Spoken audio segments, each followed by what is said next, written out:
Welcome! Thank you for joining me, grayboardgamer, here with another October playthrough.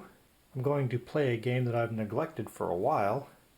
It's one of my favorite games, and I had the Gates of Arkham expansion still in the shrink wrap unplayed, so I had to remedy that situation. Got a couple of playthroughs down, have not been successful yet, but what goes better in October than Arkham horror games? So without further delay, let's get this box open and get it set up. The first thing you do before setup is incorporate the Gates of Arkham expansion into your Elder Sign base game. I'm going to make a few changes. You can see on the list here it says to combine the Ancient One cards, Investigator cards, Otherworld cards, Common Item, Unique Item, Spell and Ally cards, and Monster tokens.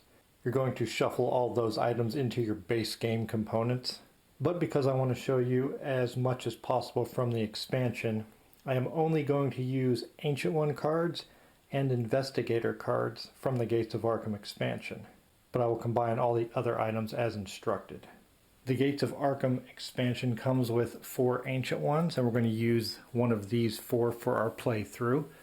As always, I'll select it at random, roll my 444, and we'll get 2. So we're going to play against Yogg-Sothoth, the Lurker at the Threshold. We can see the rules that apply for Yogg-Sothoth here. At midnight, a gate opens, and that'll make more sense once we talk about gates here in the Gates of Arkham expansion. Also, investigators cannot use spells, focus dice, or receive assistance while at other worlds. And it is going to take 15 Elder Signs for us to defeat Yogg-Sothoth. We will worry about its attack if it wakes up. And it looks like we only have 10 spaces on our Doom track here before that happens.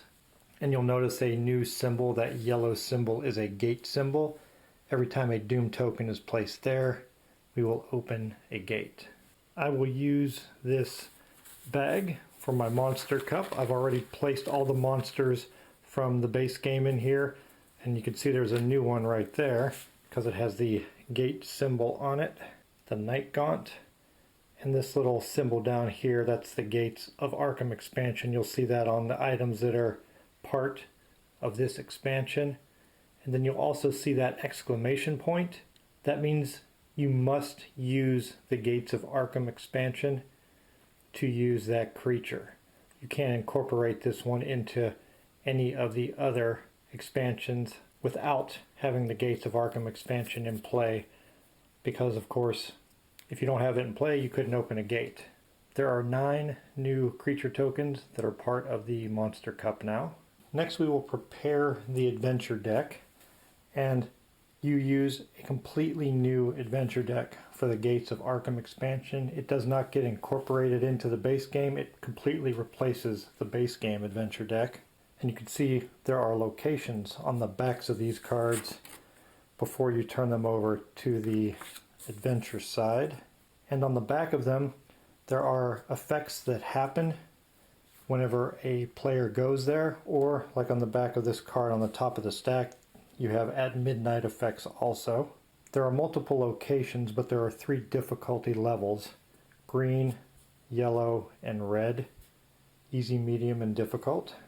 I'll give this large stack of adventure cards a shuffle before we place them out. Before we place the adventure cards, let's talk about the entrance. Here is the original entrance from the base game, which is the museum. But since we're going to be outside in different locations, you will not use this entrance. You'll swap it out with the Streets of Arkham entrance instead. And it works completely different. We will start here and we can go back to here just like the museum entrance. But when you go to the Streets of Arkham entrance, you may spend 2 of your trophies to do one of the following, and then move to an Arkham adventure of your choice. So either if you're here you can spend 2, do one of these things, and then go to an adventure, or you can go here, spend 2, do one of the following, and then go back to another adventure, or the same one. After spending the 2 trophies, you can flip 1 face down Arkham adventure face up, discard 1 Arkham adventure without a gate, monster, locked die, or investigator, and replace it with a new face-down Arkham adventure, or regain 1 stamina and 1 sanity. We have our adventure deck here shuffled up. I'll give it a couple of quick cuts just so we know that I did not set the deck up at all. And we'll go ahead and deal everything out.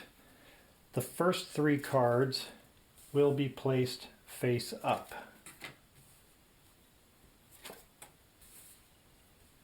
The next 3 will be placed face down.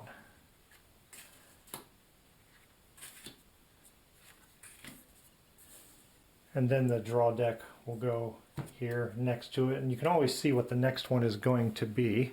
We will also place our other world deck here, and this does have the new Gates of Arkham cards mixed in with the base game. So we'll see, hopefully we'll see more worlds, and I'll explain what these additional symbols are as they come up during the gameplay. I've given these a thorough mix.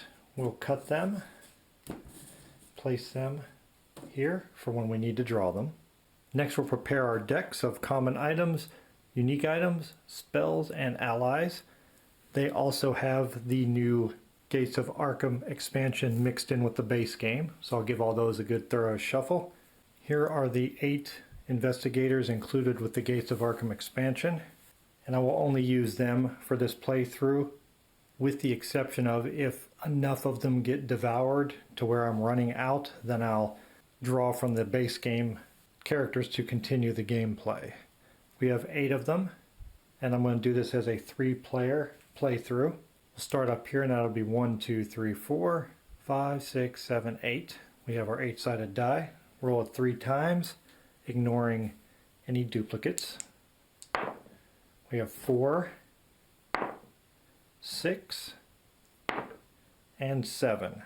So we'll have Tommy Muldoon, Skids O'Toole, and Patrice Hathaway. We will draw our players' starting items, starting with Tommy Muldoon, who begins with 4 sanity and 6 stamina. His ability is the Heroic Sacrifice. Each time another investigator loses stamina, Tommy may lose any amount of that stamina instead. Each time he loses any amount of stamina in this way, he regains 1 sanity. He will start with 2 common items and a clue. He gets the flare gun, which is one of the new items. Discard this card during your turn to move another investigator to your adventure. Then you and that investigator may trade unique or common items, allies, spells, or clues. And he also receives dynamite, which will allow him to use the red die. And he also starts with 1 clue. Skids O'Toole begins the game with 3 sanity and 7 stamina. His ability is the School of Hard Knocks. Once during his turn, after rolling dice, Skids may reroll all dice showing a result of his choice. And he starts with a common item and an ally. His item is the shotgun. After rolling, discard to change 1 die to a peril result. And his ally will be Duke. You may discard Duke instead of suffering an adventure card's penalty. Finally, we have Patrice Hathaway, who begins with 6 sanity and 4 stamina. Her ability is Action. Each time Patrice gains 1 or more clues after setup, she gains 1 extra clue. Patrice may allow other investigators to spend her clues. She also starts with a spell and 2 clues. Her spell will be Find Gate. Discard to draw 1 Otherworld card and place it below the 6 adventure cards. And she will start with 2 clues.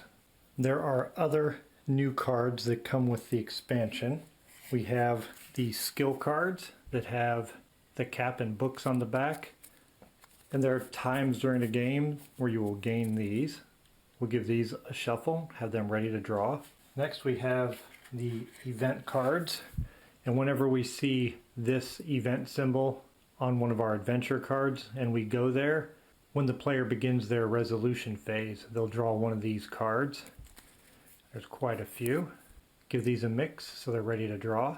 Next we have our Mythos deck, which is not new as far as Mythos deck goes, but it completely replaces the base game Mythos deck. So all of these are new cards that'll go into a deck. And finally we have the membership cards. This is not a draw deck. You just keep these off to the side, ready for someone if they gain a membership to either the Sheldon Gang, or on the other side you can also be a member of the Order of the Silver Twilight. And the memberships have advantages. It can make tasks easier for you, but also events happen that if you're a member of one of these groups, you can also have bad things happen to you. We also have the 6 gate tokens in 3 different colors, and lots of gates will open, so I'll explain how those work once that begins. Here are our player tokens for Tommy, Skids, and Patrice. We'll place those at the Streets of Arkham entrance card, and that will get us all set up and ready to begin our game of Elder Sign, including the Gates of Arkham expansion.